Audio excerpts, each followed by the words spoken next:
In 1604, a group of scholars broke through a hidden door in the wall of a house. Behind it was a seven-sided chamber. The walls were covered in symbols. The room had no windows, and yet it was illuminated as if by an artificial sun. In the center was a body, perfectly preserved, holding a book. The body had been there for 120 years. This is the founding story of the Rosicrucians, an invisible brotherhood, a hidden tradition, a manifesto that appeared from nowhere and vanished back into silence, and yet shaped every major Western esoteric order that followed. Nobody could find them, nobody could prove they existed, but the world they built is the world we are still exploring. In 1614, a document appeared in Kassel, Germany. It was called the Fama Fraternitatis, the Fame of the Brotherhood. It announced the existence of an order, the Fraternity of the Rose Cross, founded by a man named Christian Rosenkreuz. The Fama told his story. As a young man, CRC had traveled to the east, to Damascus, to the Arab scholars of Fez, and received from them a body of secret knowledge, alchemy, medicine, mathematics, and the transformation of consciousness. He returned to Europe and founded an order of 8 brothers. Their mission: heal the sick for free, keep the order secret for 100 years, meet once a year to maintain the work. The Fama invited Europe's scholars to respond, to make themselves known, to join. Nobody came forward, nobody ever found the order. The following year, a second manifesto appeared, the Confessio Fraternitatis. It expanded on the Brotherhood's aims, reform of all arts, sciences, and religion. It spoke of 36 invisible fellows scattered across Europe, working in secret, preparing a new era. Then in 1616 came the strangest of the three, the Chemische Hochzeit, the chemical wedding of Christian Rosenkreuz. CRC receives an invitation to a royal wedding. What follows is 7 days of trials, allegories, alchemical operations, and the witnessing of a death and resurrection. It is not a manifesto. It is a dream, an initiatory story in which CRC is tested, found worthy, and shown the mystery at the heart of the tradition. The chemical wedding was later attributed to a Lutheran pastor named Johann Valentin Andreae, who called it a ludibrium, a jest, a play. Whether the jest was the story or the secrecy, he never fully explained. The Fama describes the vault in precise detail. 7 sides, 5 feet wide on each wall, 8 feet high. The ceiling divided into 7 triangles. The floor divided into the same triangles below. In the center, an altar covered by a brass plate. This chamber is the symbolic heart of the Rosicrucian tradition, and it is built on the number 7, the number of the planets, the 7 Sephiroth of the lower tree, the 7 days of the chemical wedding. When the brothers open the altar, they find Christian Rosenkreuz, his body uncorrupted after 120 years, dressed in magnificent robes. In his hand, a small book. He is not truly dead. He is preserved, waiting. This is the central symbol of the Rosicrucian tradition, not a metaphor, a mythological image that demands to be read. The incorruptible body is the philosopher's stone, the thing that has been perfected, that does not decay, that holds all knowledge. The alchemists recognized this immediately. The vault is the alchemical vessel, the sealed container in which the great work takes place. CRC is the matter that has undergone the complete transformation. From lead to gold, from mortal to immortal. The Christian reading is equally deliberate. The sealed tomb, the uncorrupted body, the 3rd day, or in this case, the 120th year of resurrection. The vault is both tomb and womb. Sealed from the world, it produces something incorruptible. The Rosicrucians are, at their core, a resurrection tradition, and the chemical wedding makes this explicit. Death is the condition of transformation. You do not receive the secret without passing through the place where the old self cannot follow. The symbol says everything, the rose and the cross.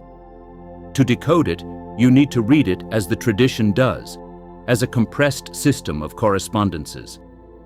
The cross is the body, the four elements, the four directions, the material world, solid, structured, cruciform. In the Christian reading, it is suffering. In the Hermetic reading, it is the world of matter, necessary, but a limitation. The rose is the soul, the quintessence, the fifth element that cannot be reduced to the four. In Latin, sub rosa means under the rose. Whatever was spoken under the rose was spoken in the strictest confidence. The rose was the emblem of secrecy, of the inner life that the outer world cannot touch. But there is a second reading, entirely alchemical. In Latin, ros means dew. The Rosicrucians called themselves the brothers of the Rosicrucis, the dew of the cross. In alchemy, heavenly dew falling upon the cross of matter was the image of the spiritual dissolving into the material to purify it. The rose is not just a flower, it is the transforming agent descending from heaven. When you see the rose cross, you are looking at a complete cosmology, the soul crucified on matter, blooming in spite of it. The spiritual fire descending to transform what it touches, and at the center, the point where cross and rose meet, the secret of the tradition. Transformation does not destroy the cross, it makes it bloom. 400 years before the Rosicrucian manifestos, another tradition told a related story. The Grail legend. A king wounded in the thigh, the sacred wound that will not heal. His kingdom is a wasteland because of it, the rivers still, the crops dead, the animals sterile. He is called the Fisher King, and he sits at a window over the water, fishing, waiting. A night comes. He sees the Grail, the luminous vessel, the source of all abundance. But he fails to ask the question. He rides on. The king's suffering continues. The wasteland remains. The question the knight must ask is, "What ails thee?" Not an answer, not a performance, not a demonstration of knowledge.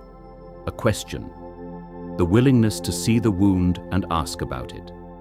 The Rosicrucians built the same structure into their founding myth. The world is the wasteland, broken by war, by superstition, by the separation of science and spirit. CRC has the healing art. He and his brothers offer it freely, but only to those who seek it, only to those who are ready to ask. The vault of CRC is the Grail castle. The preserved body is the Fisher King, wounded, suspended, unable to act until the right question is asked. The manifestos were the invitation. Here is the wound. Who among you will seek the Grail? Francis Yates, whose book, The Rosicrucian Enlightenment, remains the definitive scholarly work on the movement, argued that the manifestos were a deliberate mythological construction, not primarily a hoax, but a creative act that mobilized a new kind of intellectual brotherhood. The Rosicrucians used the Grail as their template and death and resurrection as their currency, because these were the symbols that meant something, that had always meant something. Hundreds of Europe's best minds responded to the manifestos. Philosophers, scientists, alchemists. Some wrote open letters addressed to the Brotherhood, published in books they hoped the Rosicrucians would read. Nobody replied. Nobody came forward. Leibniz tried to find them. Descartes, according to some accounts, made inquiries. The mathematician and mystic Michael Meyer composed an entire musical work to introduce himself to the order, hoping they would hear it and recognize him as worthy. They heard nothing. Here is the paradox that the Rosicrucian tradition has lived with ever since. If no one ever admitted membership, if no lodge was ever found, if even the likely author of the chemical wedding called it a jest, were they real? The tradition's answer is precise. The order is invisible to those who are not ready. You do not find the Rosicrucians by looking. You find them by becoming the kind of person they recognize. This is not a dodge. It is the actual structure of initiatory transmission. The Golden Dawn, which placed the Vault of the Adepts at the center of its initiation system, called itself a Rosicrucian order. The Freemasons incorporated the Rose-Croix as the 18th degree of the Scottish Rite. Rudolf Steiner built his anthroposophy on a Rosicrucian foundation. Whether Christian Rosenkreuz was a real person or a literary invention is, in the end, beside the point. The current is real, and it has never stopped moving. The Rosicrucian stream runs underneath all of it. The tree of life you have walked, the tarot you have decoded, the middle pillar you have practiced, the paths you have begun to walk. Every one of these belongs to a tradition that was shaped, in part, by the invisible order, by 3 documents that appeared from nowhere, promised everything, and then went silent. They did not disappear. They became the air the tradition breathes. Next week, we follow the current to where it surfaced most completely, the institution that gathered every stream we have explored into a single extraordinary synthesis. Kabbalah, Hermeticism, tarot, alchemy, Rosicrucianism, all of it, codified into a system of grades, rituals, and inner work. Next week, the Hermetic Order of the Golden Dawn. This is The Hidden Thread. Subscribe if you want to follow it.